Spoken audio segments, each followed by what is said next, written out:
Willkommen zu einem weiteren Innovaphone MyApps Tutorial.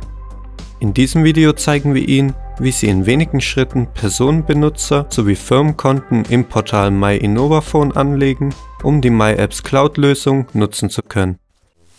Sie möchten die volle Funktionsvielfalt von Innovaphone MyApps haben, ohne jedoch große Investitionen oder den Aufwand für Betrieb und Instandhaltung zu tätigen. Mit der MyApps Cloud und unseren Mietmodellen ist das kein Problem.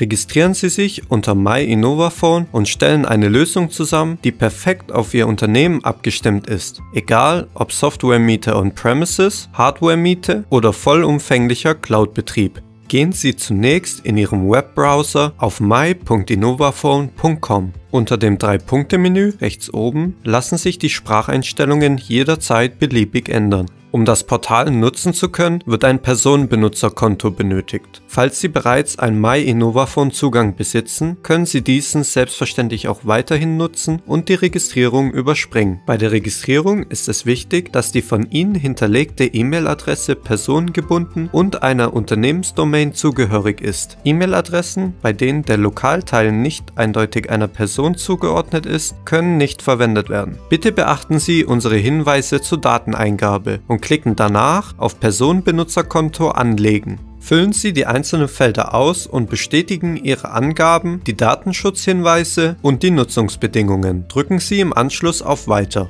Als nächstes bestätigen Sie den Link, welchen Sie zur Aktivierung Ihres Kontos benötigen. Er wird an die von Ihnen hinterlegte E-Mail-Adresse versendet. Melden Sie sich nun an, indem Sie Ihre Login-Daten eingeben und bestätigen. Ihr Personenbenutzerkonto ist nun angelegt. Das Personenbenutzerkonto ist nicht automatisch mit einem Unternehmen verbunden, egal ob Sie für Ihre eigene Firma oder bevollmächtigt für einen Kunden als dessen Vertreter handeln. In beiden Fällen müssen Sie zuerst ein Firmenkonto anlegen, um Verträge abschließen zu können. Gehen Sie auf Firmenkonto anlegen.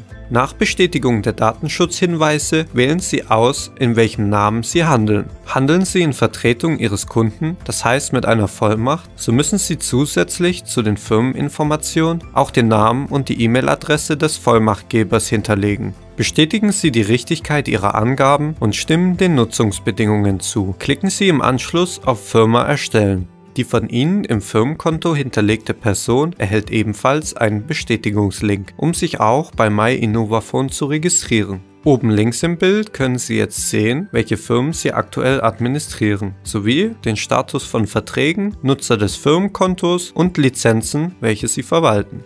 Falls notwendig, können Sie jederzeit Ihre persönlichen Daten sowie Firmendaten nachträglich anpassen. Wie der Bestellprozess der MyApps Cloud-Lösungen und die Installation funktioniert, erklären wir Ihnen in folgenden MyApps Tutorials, welche Sie auf unserer Webseite, in unserem YouTube-Kanal sowie in der Tutorials-App finden. Danke fürs Zuschauen und viel Spaß beim selber ausprobieren.